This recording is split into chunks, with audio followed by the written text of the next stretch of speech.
ಮತ್ತೆ ಇನ್ನೊಂದು ವಿಚಾರ ಸರ್, ಈಗ ಗೃಹ ಸಚಿವರಾದಂತಹ ಡಾಕ್ಟರ್ ಜಿ ಪರಮೇಶ್ವರ್ ಅವರ ಒಂದು ಹೇಳಿಕೆ, ಧರ್ಮಸ್ಥಳ ಪ್ರಕರಣದಲ್ಲಿ ತನಿಖೆ ಶೀಘ್ರದಲ್ಲೇ ಮುಕ್ತಾಯ ಆಗತ್ತೆ ಪರಮೇಶ್ವರ್ ಅವರು ಹೇಳಿರೋದು. ಈಗ ಆಲ್ರೆಡಿ ಬೇಗ ಮುಗಿಸ್ಬೇಕು ಅಂತ ಹೇಳಿ SITಗೆ ತಿಳಿಸಿದ್ದೇವೆ ಅಂತ ಹೇಳಿ, ಅಂದ್ರೆ ಈಗ ಈಗ ಒಂದು ಹಂತಕ್ಕೆ ಬಂದಿದ್ಯಾ, ಹೇಗೆ ಏನು ಅಂತ ಹೇಳಿ? ಇದು ನಾನು ಈ ಬಗ್ಗೆ ಇನ್ನೊಂದು ಸಂದರ್ಭದಲ್ಲಿ ಕೂಡ ಇದ್ರ ಬಗ್ಗೆ ನಿನ್ನೆ ಮಾತನಾಡಿದ್ದೇನೆ. ಭಾಳ ಸ್ಪಷ್ಟವಾಗಿ ಅವ್ರು ಹೇಳಿದ್ದೇನು ಅಂದರೆ, ಆದಷ್ಟು ಬೇಗ ಮುಗಿಸಿ ಬಿಡಿ, ಇದೇ ವಾಕ್ಯ ಅವರು ಬಳಸಿದ್ದು ಡಾಕ್ಟರ್ ಪರಮೇಶ್ವರ್ ಗೃಹ ಸಚಿವರು. ಅಂದರೆ ಮುಗಿಸಿ ಬಿಡಿ ಅನ್ನೋದು ಅರ್ಥ ಏನು? ಕ್ಲೋಸ್ ಮಾಡಿ ಅಂತ. ಕ್ಲೋಸ್ ಮಾಡಿ ಮುಗಿಸಿ ಅಂದರೆ ನೀವು ಇನ್ನು ಎನ್ಕ್ವೈರಿ ಮಾಡಬೇಕಾದ ಅಗತ್ಯ ಇಲ್ಲ. ಈ ಒಂದು ಹೇಳಿಕೆ ಇದಕ್ಕೆ ಸಬ್ಸ್ಟ್ಯಾನ್ಶಿಯೇಟ್ ಮಾಡೋದಕ್ಕೆ ಅವ್ರು ಹೇಳ್ತಾರೆ, ಇನ್ಯಾರೋ ಬರ್ತಾರೆ ಕಣ್ರಿ, ನಾನು ದೂರು ಕೊಡ್ತೀನಿ ಅಂತಾರೆ, ಇನ್ನೊಂದು ಅಂತಾರೆ, ಅದೆಲ್ಲ ಆಗಲ್ಲ, ಎಲ್ಲಿವರೆಗೆ ಇದೆಲ್ಲ ಮಾಡೋದು ಅಂತಾರೆ. ಅಂದರೆ ಅವರ ಇಡೀ ಈ ತನಿಖೆ ಏನಿದೆ, ತನಿಖೆಯನ್ನು ಮುಗಿಸುವ ಅಥವಾ ಮುಚ್ಚಿ ಹಾಕುವ, ಬಾಗಿಲು ಹಾಕುವ ಒಂದು ಹಂತಕ್ಕೆ ತಂದು ನಿಲ್ಲಿಸಲಾಗಿದೆ ಅಂತ. ಅದರ ಜೊತೆಗೆ ಮುಗಿಸ್ಬಿಡಿ ಅನ್ನೋದೇನಿದೆ, ಇದು ಮಹಾನ್ ಇರೆಸ್ಪಾನ್ಸಿಬಲ್ ಹೇಳಿಕೆ. ಇದು ಬೇಜವಾಬ್ದಾರಿ ತನದ ಹೇಳಿಕೆ. ಒಂದು ಸಲ ಇನ್ವೆಸ್ಟಿಗೇಷನ್ ಆರ್ಡರ್ ಮಾಡಿದ ಮೇಲೆ ಯಾವ ಹಂತದಲ್ಲಿ ಅದನ್ನು ನಿಲ್ಲಿಸಬೇಕು, ಮುಂದುವರಿಸಬೇಕು ಅನ್ನೋದನ್ನ ಇನ್ವೆಸ್ಟಿಗೇಟಿವ್ ಆಫೀಸರ್ ಏನಿದ್ದಾರೆ, IO will have to take the decision. ನೀವೊಂದು ಟೀಮ್ ಮಾಡಿದಾಗ ಅದರ ಅಂತಿಮ ತೀರ್ಮಾನ ಅವ್ರ ಟೀಮ್ ಮಾಡಬೇಕು ಅಲ್ವಾ? Pranav Mohanty will have to take a decision because is the head of the team.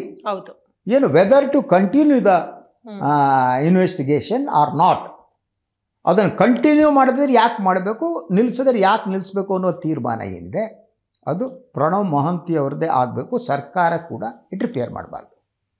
ಆದರೆ ಈ ರಾಜಕಾರಣಿಗಳ ಮಂತ್ರಿಗಳ ಡಬಲ್ ಗೇಮ್ ನೀವು ಗಮನಿಸ್ತಾ ಹೋಗಿ, ಇನ್ವೆಸ್ಟಿಗೇಷನ್ನಲ್ಲಿ ನಾವು ಇಂಟರ್ಫಿಯರ್ ಮಾಡಲ್ಲ, ಅದು ಅವ್ರಿಗೆ ಬಿಟ್ಟಿದ್ದು ಅಂತಲೂ ಅಂತಾರೆ, ಅದರ ಬಗ್ಗೆ ಆದಷ್ಟು ಬೇಗ ಮುಗಿಸಿಬಿಡಿ ಅಂತಲೂ ಅಂತಾರೆ.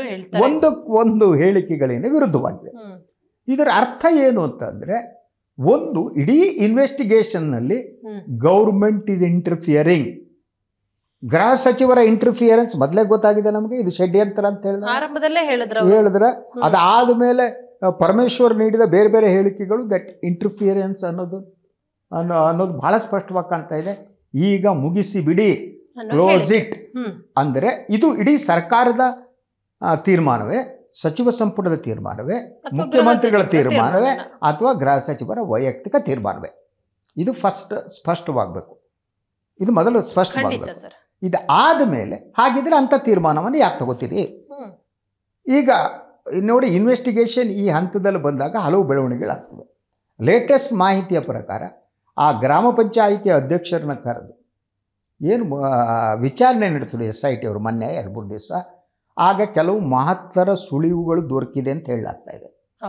ಅಂದರೆ ಯಾರು ಗ್ರಾಮ ಪಂಚಾಯಿತಿ ಅಧ್ಯಕ್ಷರ ಹೇಳಿಕೆಗಳಿದೆ ಅದು ಬಂಗ್ಲೆಗುಡ್ಡದಲ್ಲಿ ದೊರಕಿದಂತಹ ಹೆಣಗಳೇನಿವೆ ಅಥವಾ ಅಸ್ಥಿಪಂಜರಗಳೇನಿವೆ ಅದಕ್ಕೆ ಕನೆಕ್ಟ್ ಆಗುವ ಚಾನ್ಸಸ್ ಇದೆ ಅಲ್ವಾ? ನೀವು ಅಲ್ಲಿ ಯಾವುದಾದ್ರೂ ಕೂಡ ಅನ್ಐಡೆಂಟಿಫೈಡ್ ಶವ ಆಗಲಿ, ಇನ್ನೊಂದಾಗಲಿ, ಮತ್ತೊಂದಾಗಲಿ, ಸೊ ಗ್ರಾಮ ಪಂಚಾಯತ್ ಇನ್ನು FSL ವರದಿ ಬಂದಿಲ್ಲ ಅಂತಾನೂ ಮೆನ್ಷನ್ ಮಾಡಿದ್ದಾರೆ. ಇನ್ನು 2 ತಿಂಗಳು ಅದಿನ್ನೂ ಬಂದಿಲ್ಲದಲೇ ಕೇಸ್ ಕ್ಲೋಸ್ ಮಾಡಿ. ಆದ್ರಿಂದ ಒಂದು ದಟ್ ಇದಕ್ಕೆ ಅನಿಸುವುದೇನು ಅಂದರೆ, ಇಡೀ ಈ ಪ್ರಕರಣ ಏನಿದೆ, ಈ ಪ್ರಕರಣವನ್ನು ಕ್ಲೋಸ್ ಮಾಡಬೇಕು ಅಂತ ಇವರಿಗೆಲ್ಲ ಅನಿಸ್ತಾ ಇದೆ. ಅದು ವೀರೇಂದ್ರ ಹೆಗ್ಡೆ ಅವರಿಗೆ ಅನಿಸ್ತಾ ಇದೆ, ಕ್ಲೋಸ್ ಆಗ್ತಾ ಇರ್ತಿದ್ದಾರೆ. DK ಶಿವಕುಮಾರ್ ಅವರಿಗೆ ಅನಿಸ್ತಾ ಇದೆ, BJP ಅಧ್ಯಕ್ಷರಿಗೆ ವಿಜೇಂದ್ರ ಅವರಿಗೆ ಅನಿಸ್ತದೆ. ಎಲ್ಲ ರಾಜಕಾರಣಿಗಳಿಗೆ ಕ್ಲೋಸ್ ಮಾಡಬೇಕು. ಯಾಕೆ ಮಾಡಬೇಕು? ಇನ್ನೂ ಇನ್ವೆಸ್ಟಿಗೇಷನ್ ಆದರೆ ಯಾರ್ಯಾರೋ ಸಿಕ್ಕಾಕೊಳ್ಳಬಹುದು ಅನ್ನುವ ಭಯ ಇವರಿಗೆಲ್ಲ ಪ್ರಾರಂಭ ಆಗಿದೆ. ಈ ಭಯದಿಂದ ಇವರೆಲ್ಲ ಮಾತನಾಡೋಕ್ಕೆ ಪ್ರಾರಂಭ ಮಾಡಿದ್ದಾರೆ ಮತ್ತು ಇಡೀ ಇನ್ವೆಸ್ಟಿಗೇಷನ್ ನಿಲ್ಲಿಸಬೇಕು ಅಂತ. ಸೊ ಈ ಭಯ ಯಾಕೆ ಅಂದರೆ, ಯಾರೋ ಆರೋಪಿತರಿದ್ದಾರೆ ಅವರ ವಿರುದ್ಧ ಸಾಕ್ಷ್ಯಗಳು ಇನ್ನೊಂದು ಸಿಗುವ ಚಾನ್ಸಸ್ ಇದೆ. ಅದರ ಜೊತೆ ನೀವು ಸರಿಯಾಗಿ ಇನ್ವೆಸ್ಟಿಗೇಷನ್ ಮಾಡಿದರೆ ಸರ್ಕಮ್ಸ್ಟೆನ್ಷಿಯಲ್ ಎವಿಡೆನ್ಸ್ ಅಂತಾರೆ ನಮ್ಮ ಇದರಲ್ಲಿ, ಸರ್ಕಮ್ಸ್ಟೆನ್ಷಿಯಲ್ ಎವಿಡೆನ್ಸ್ ಕೂಡ ಸಿಗಕ್ಕೆ ಸಾಧ್ಯತೆ ಇದೆ. ಕೇಸ್ ಬಿಲ್ಡ್ ಆಗ್ತಾ ಹೋಗುತ್ತೆ. ಆ ಕೇಸ್ ಬಿಲ್ಡ್ ಆಗ್ತಾ ಹೋದರೆ ಅದಕ್ಕೆ ಯಾರ್ಯಾರೋ ಸಿಕ್ಕಾಕತ್ತಾರೆ. ಅವರ ರಕ್ಷಣೆ ಮಾಡುವುದು ತಮ್ಮ ಧ್ಯೇಯ, ತಮ್ಮ ಧರ್ಮ ಅನ್ನುವ ತೀರ್ಮಾನಕ್ಕೆ ಇವರೆಲ್ಲ ಬಂದಂತೆ ಕಾಣ್ತಾ ಇದೆ. ಅದರಿಂದ ಕ್ಲೋಸ್ ಮಾಡಬೇಕು ಅಂತ. ಸೊ ಇದೆಲ್ಲದರ ನಡುವೆ ಕೂಡ ನಾನು ಇಬ್ಬರ ಮೇಲೆ ನಾನು ನಂಬಿಕೆ ಇಟ್ಕೊಂಡಿದ್ದೀನಿ. ಒಬ್ಬರು ಮುಖ್ಯಮಂತ್ರಿ ಸಿದ್ದರಾಮಯ್ಯ ಅವರು, ಇನ್ನೊಂದು ಪ್ರಣವ್ ಮೊಹಂತಿ ಅವರು. ಹೌದು, ಅವರಿಬ್ಬರ ಮೇಲೆ ಡಿಪೆಂಡ್ ಆಗಿದೆ. ಈಗ ಪ್ರಕರಣ ಒಂಥರ ಕ್ರೂಷಿಯಲ್ ಸ್ಟೇಜಿಗೆ ಬಂದು ನಿಂತಿದೆ. ಹೌದು, ಈಗ ಇನ್ವೆಸ್ಟಿಗೇಷನ್ ನಿಲ್ಲಿಸಿದರೆ ಈ ಸರ್ಕಾರಕ್ಕೆ ಮಾನ ಮರ್ಯಾದೆ ಬದ್ಧತೆ ಏನೂ ಇಲ್ಲ ಅನ್ನೋ ಒಂದು ತೀರ್ಮಾನಕ್ಕೆ ಬರಬೇಕಾಗುತ್ತೆ. ಇವರು ಕೂಡ ಅಯೋಗ್ಯರು, ಅನುಮಾನ ಬೇಕಾಗಿಲ್ಲ. ಇವರು ಸರ್ಕಾರದಲ್ಲಿ ಇರುವ ಯಾವುದೇ ಯೋಗ್ಯತೆ ಇಲ್ಲ. ಇವರ ಆಡಳಿತದಲ್ಲಿ ಮಹಿಳೆಯರಿಗಾಗಲಿ ಇನ್ನೊಬ್ಬರಿಗಾಗಲಿ ರಕ್ಷಣೆ ಸಿಗಲ್ಲ ಅನ್ನೋ ತೀರ್ಮಾನಕ್ಕೆ ಬರಬೇಕಾಗುತ್ತೆ. ಖಂಡಿತ.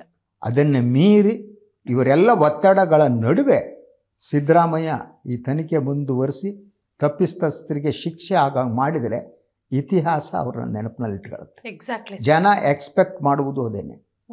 ಈಗೇನಾದರೂ ಸಾಧ್ಯ ಇದ್ದರೆ ಸಿದ್ದರಾಮಯ್ಯನವ್ರು ಮುಖ್ಯಮಂತ್ರಿ ಆದಾಗ ಆಗಬೇಕು ಹೊರತು ಇನ್ನು ಕಾಂಗ್ರೆಸ್ನಲ್ಲೂ ಬೇರೆ ಮುಖ್ಯಮಂತ್ರಿ ಆಗಲಿ, BJP ಆಗಲಿ, JDS ಆಗಲಿ, ಯಾರು ಆದರೂ ಕೂಡ ಸಮಾಧಿಯಾಗಿರುವ ಸತ್ಯ ಹೊರಗೆ ಬರಲಾರದು. ಅದರ ಅವರ ಕಣ್ಣೀರು ಇದೆಯಲ್ಲ ಅವ್ರ ಕುಟುಂಬದ್ದು, ಆ ಸೌಜನ್ಯ, ನಾನು ಹೇಳ್ತಾ ಇರ್ತೀನಿ, ಆ ಕೊನೆಯ ಫೋಟೋ ನೋಡಿದರೆ ಕಣ್ಣಲ್ಲಿ ನೀರು ಬರಬೇಕು, ಕಣ್ಣಲ್ಲಿ ರಕ್ತ ಬರಬೇಕು ಗೊತ್ತಾಗಲ್ಲ.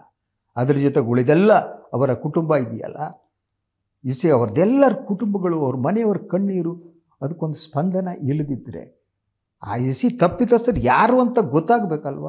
ಅದು ಆಗದಿದ್ದರೆ ಯಾರನ್ನು ದೂರೋಣ ನಾವು? ಈ ವ್ಯವಸ್ಥೆಯನ್ನು ದೂರೋಣವ, ರಾಜಕಾರಣಿಗಳನ್ನು ದೂರೋಣವ, ಪೊಲೀಸರನ್ನು ದೂರೋಣವ, ನಮ್ಮನ್ನೇ ನಾವು ದೂರ್ಕೊಳ್ಳೋಣ. ಈ ಸ್ಥಿತಿ ಇದೆ. Let us have A hope ಅಂತ ಎಲ್ಲ ಹೇಳ್ಬೋದು ಅನ್ನೋದಲ್ಲ.